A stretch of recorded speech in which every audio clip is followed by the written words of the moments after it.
seperti itu. Dengan logika mobil dari periode 2021 yang seharga 180 juta pasaran dibeli 40 juta kan tidak mungkin, Kak. Makanya di pasar gelap ini lagi ramai untuk mobil-mobil bodong seperti itu, Kak. Jadi peminatnya sangat tinggi. Kejadianlah seperti ini. Hai, masih bersama saya, Mr. Z bicara. Tentu saja bicara tentang kebenaran berdasarkan fakta, data, dan realita. Ramai di media massa maupun media sosial ya, buntut penolakan anggota Polri terhadap laporan dari masyarakat. Sebagaimana informasi bahwa Kapolsek Cinangka diperiksa oleh Propam. Demikian juga anggotanya yang menolak laporan dari masyarakat. Ya, saya bacakan terlebih dahulu berita berikut ini. Tolak laporan bos rental Kapolda Banten akan sanksi Kapolsek Cinangka, demosi hingga pemecatan. Ya, dari judulnya ngeri ya teman-teman ya. Saya bacakan saja. Warta Kota Livecom Jakarta. Kepala Kepolisian Daerah Polda Banten Irjen Pol Suyudi Aryoseto memastikan akan memberikan sanksi terhadap Kapolsek Cinangka, Polres Cilegon, AKP Asep Irawan, dan 2 anggotanya. Sanksi tersebut buntut dugaan menolak laporan pemilik rental yang berujung penembakan di KM 45 Rest Area Tol Tangerang Merak. Mereka terancam sanksi PTDH karena tak merespon secara baik laporan dari awal dari warga yang berhubungan dengan kasus penembakan di Tol Tangerang Merak. Nah, ya kan? Akhirnya Kapolda sudah konferensi pers ya, menyampaikan akan melakukan penindakan terhadap Kapolsek Cinangka dan 2 anggotanya yang menolak laporan tersebut. Gitu ya teman-teman. Coba kita dengarkan terlebih dahulu bagaimana sih kronologis ceritanya sehingga laporan dari warga tersebut ditolak. Saya ingin mendengarkan ya bersama-sama kita informasi dari korbannya. Ya, kita langsung saja dari sumber. Pemilik rental mobil Makmur Jaya Langsung saja. sangat disayangkan sekali tadi pernyataan dari Bapak Kapolda ya, adanya pengurangan kata. Jadi awal mulanya itu kita sudah ditodongkan pistol terlebih dahulu pada saat di Pandeglang. Maka dari itu ketika kita sudah ditodong pistol, maka saya ini dan keluarga meminta tolong pada siapa kalau bukan pada polisi? Karena kita mempercayakan keselamatan kita pada polisi. Nah setelah itu pada saat kita mampir ke Polsek Cinangka, terjadilah penolakan itu, diduga di prasangka dari petugas yang piket pada malam itu dikira kita ini lesing, padahal kita sudah memberikan bukti bahwa kita ini dari pemilik rental langsung dan membawa bukti-bukti seperti BPKB yang tadi sudah dijelaskan oleh Kapolda ya. Dan juga petugas yang piket pada malam itu sudah menelpon Kapolseknya dan sudah dijelaskan juga bahwa kami ini dari rental. Tapi dari responnya memang kita dari dari Polsek Cinangka tidak bisa memenuhi pendampingan kami, begitu ceritanya. Alasannya apa waktu itu tidak mau memberikan pendampingan Mas Agam? Karena kita satu dianggap blessing dan kita belum membuat LP. Padahal dari situ jelas sekali ya, ketika orang sudah ditodongkan pistol, maka ini keadaan urgent, darurat. Ini udah seseorang meminta pertolongan, tidak perlu memikirkan administrasi pembuatan LP, ini sudah jelas. Ada statement seperti ini dari anggota. Jadi mobil kan saya bilang dekat dari Polsek ini sekitar 3 km. dan dia tuh kita sudah ditodongkan pistol. Kita padahal sudah menawarkan persuasif untuk ngobrol baik-baik, tapi yang mengaku oknum anggota TNI AL ini, minggir kamu, kalau saya tembak. Tenang Pak, kata orang tua saya, ayah saya, kita ngobrol dulu di sini, ini mobil rental. Setelah itu dia menabrakkan kita waktu disaketi, kita telah terjatuh kan. Tiba-tiba itu kabur seperti itu. Jadi pas waktu saya konfirmasi ke anggota piket, kamu kesana aja, disusulin mobil kamu, kata dia. Nanti kalau itu penyelesaiannya di sini. Jadi saran dari petugas piket pada saat kita sudah mendapatkan penolakan itu sangat tidak masuk akal ya. Padahal kita sudah infokan bahwa mobil kita yang dibawa kabur itu memiliki senjata api, tapi kita sendirilah yang suruh mengambil mobil tersebut.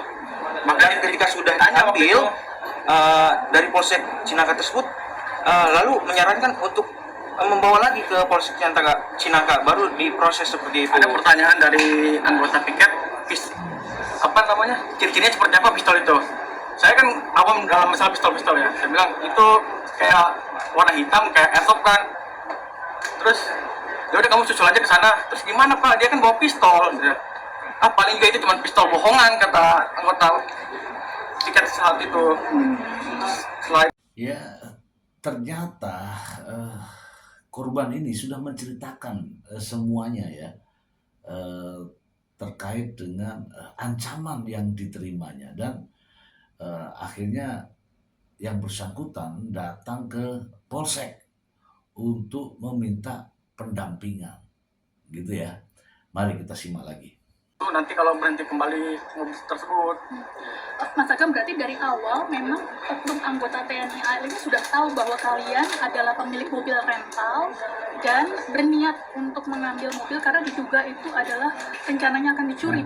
Jadi gini Kak, logikanya, mobil mana ada yang murah seharga 40 juta, dan ketika dia beli mobil benar, tidak mungkin ada pengawalan dari jauh untuk menodongkan pistol Kak. Seperti itu kan, berarti itu kan udah sindikat, termasuk menurut saya ya. Karena tidak ada mobil Brio yang saya beli waktu itu 180 juta di harga 40 juta Kak. Kalau dia beli bener, nggak mungkin dia dapat pengawalan senjata api waktu saat jam 2 malam. Dan seperti itu. Waktu pelepasan GPS itu cuma waktu 1 jam sebelum kejadian. Jadi GPS dilepas, saya langsung berangkat Kak. Dan udah dikasih tahu juga bahwa mobil ini mobil rental. Jadi setelah kita berhentikan, ini mobil rental Mas. Mungkin kamu, saya tembak kamu saya tabrak kayak gitu kan, langsung kita ditodongkan. Bapak saya tenang di samping, tenang Pak, tenang, ini ada warung kopi, kita ngobrol baik-baik. Tiba-tiba datanglah mobil Sigra, itu temannya dia, pengawalannya dia, menabrakkan kita dengan mundur, bukan ke mobil, itu ke orang-orang yang berkumpul di situ. Jadi ini udah terstruktur menurut saya Kak kejadian. Oke ya, sudah nampak begitu jelas ya, runut sekali apa yang disampaikan oleh korban ketika itu ya, menghadapi kondisi yang sangat terdesak, akhirnya melaporkan hal tersebut ke kepolisian, dalam hal ini ke polsek terdekat yaitu Polsek Cinangka, dan informasinya akhirnya laporannya ditolak. Benarkah demikian?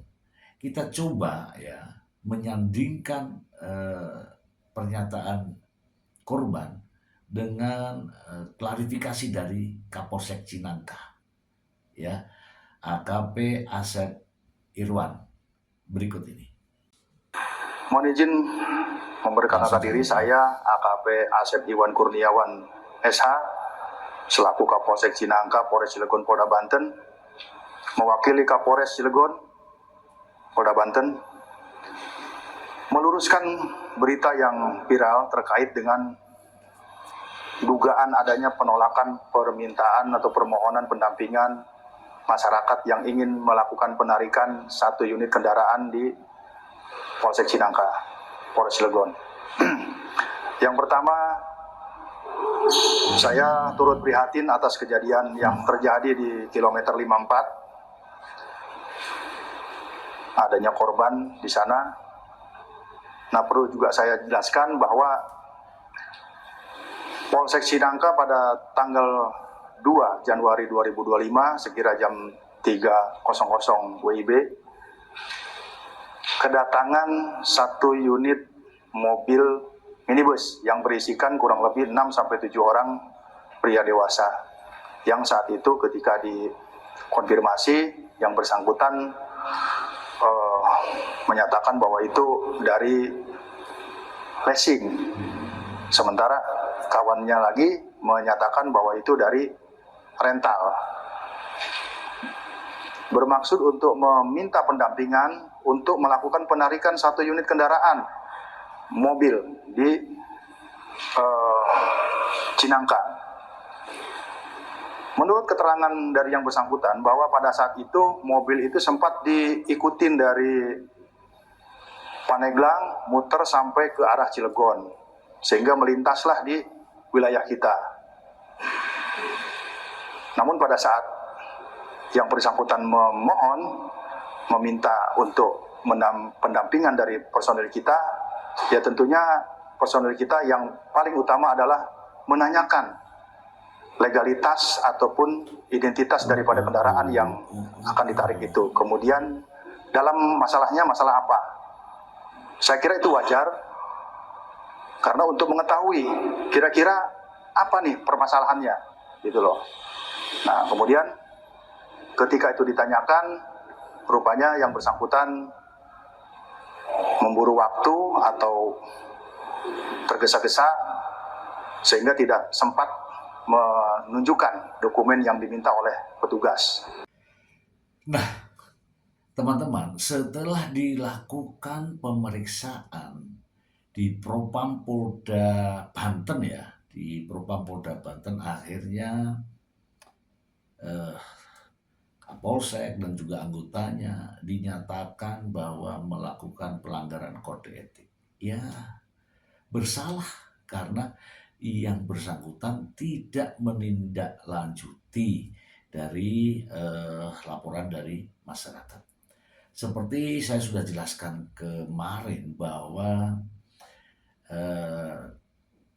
polisi yang tidak menerima laporan atau tidak merespon pengaduan adalah pelanggaran kode etik profesi. Kemarin saya sudah ungkapkan semua bahwa apabila polisi tidak menerima laporan itu jelas melanggar, ya, sebagaimana diatur dalam Peraturan Kepala Kepolisian Negara Republik Indonesia nomor 14 tahun 2011 tentang kode etik profesi Kepolisian Negara Republik Indonesia.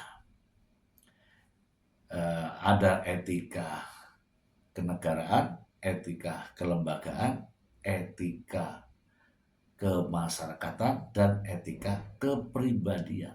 Ya, kalau saya membaca ini,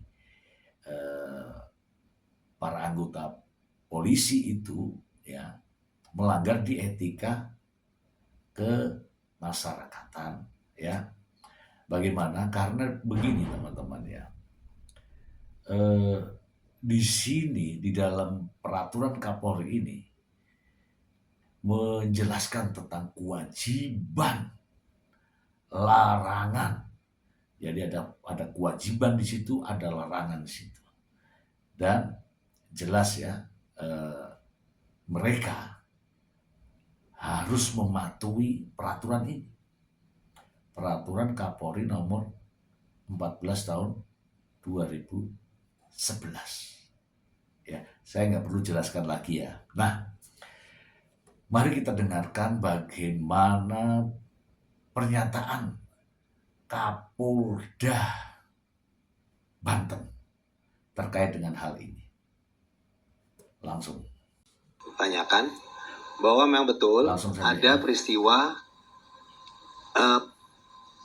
saudara Agam ya bersama saudara Samsul dan 3 orang lainnya, jadi berlima, sebelum kejadian penembakan di TKP kilometer 45 itu sempat datang ke Polsek Cinangka, ya, Polres Cilegon. Nah, datang sekitar pukul 02.30 waktu Indonesia bagian Barat.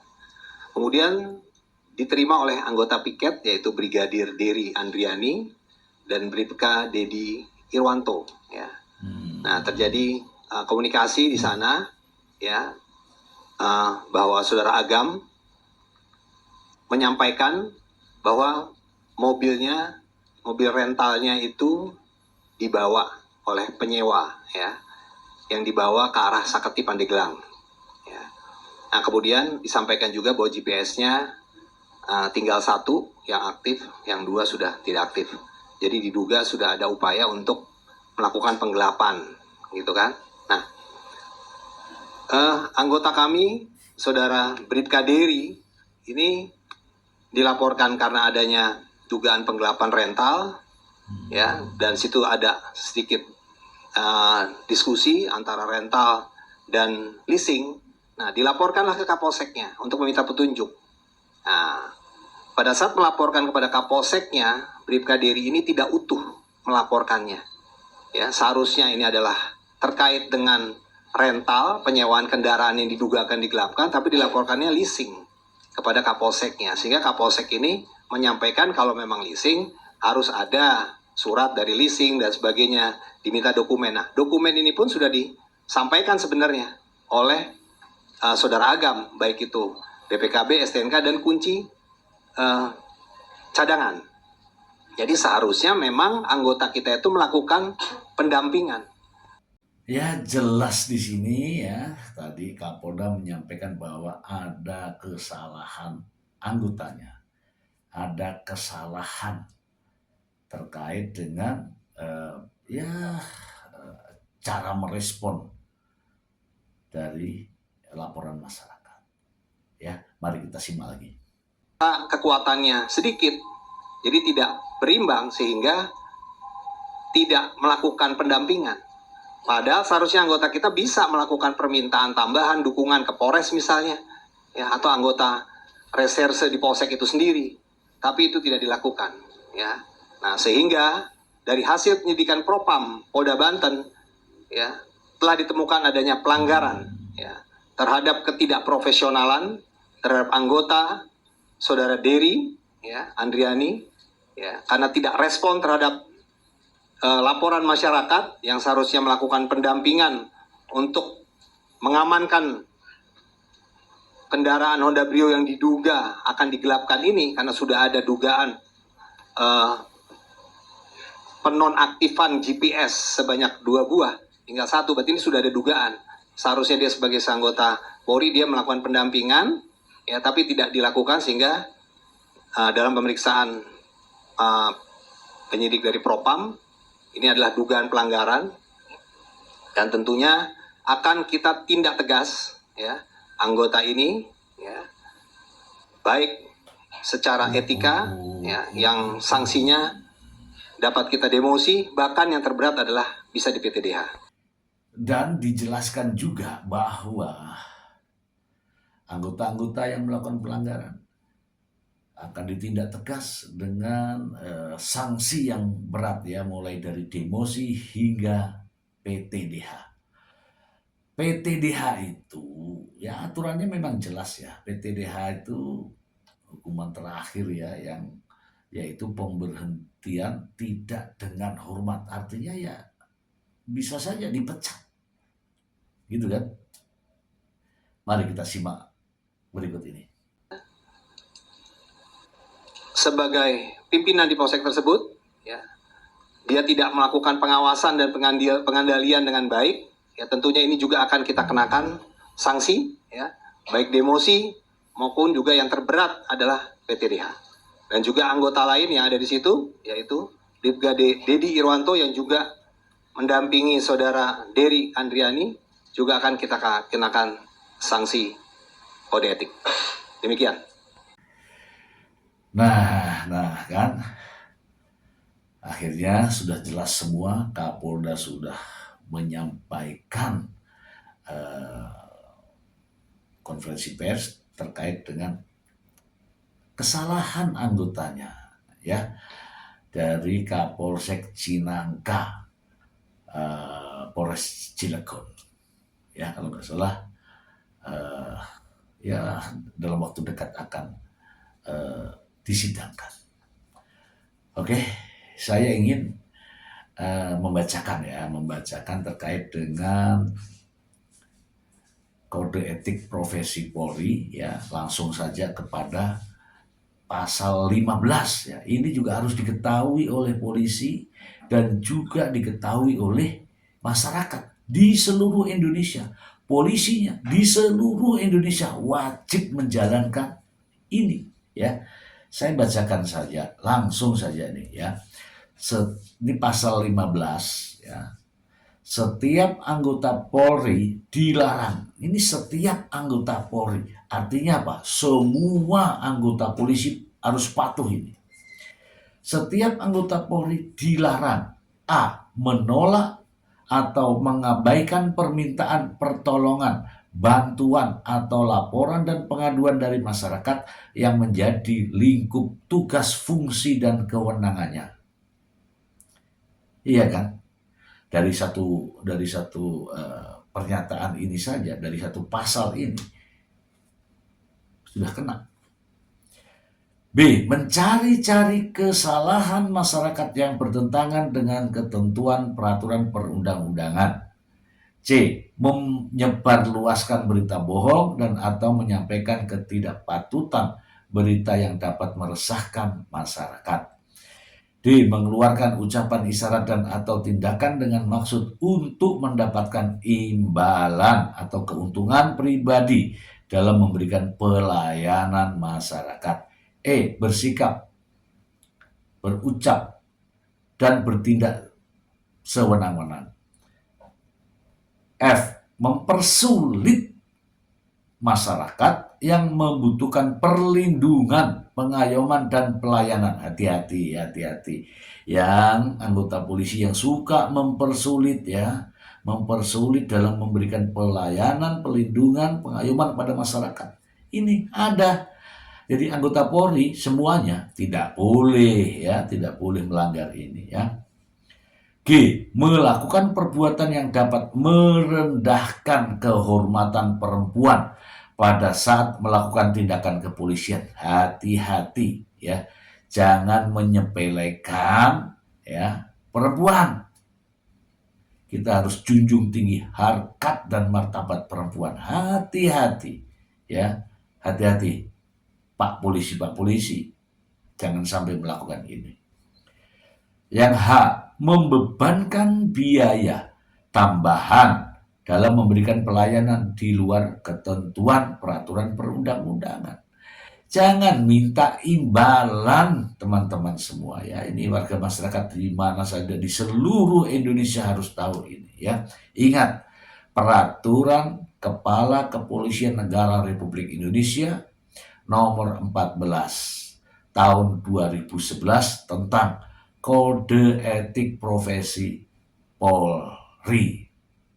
Ini ya pasal 15. Silakan Anda cari ya, itu berpedoman dengan itu. Polisi bertugas berpedoman dengan itu. Masyarakat juga harus tahu ya tentang apa? Tentang larangan. Masyarakat harus tahu. Polisi itu dilarang seperti yang saya sudah sebutkan tadi.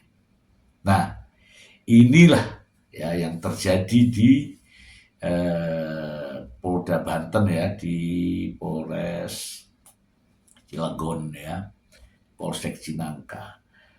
Ya, bisa saja terjadi di tempat-tempat lain ya. Untuk itu saya juga menghimbau kepada para polisi di mana saja berada, di mana saja Anda bertugas, mulai di Polsek, Polres, Polda, Mabes Polri, di mana saja Anda bertugas, patuhi peraturan Kapolri nomor 14 tahun 2011. Itu tentang Anda, tentang kode etik profesi Polri.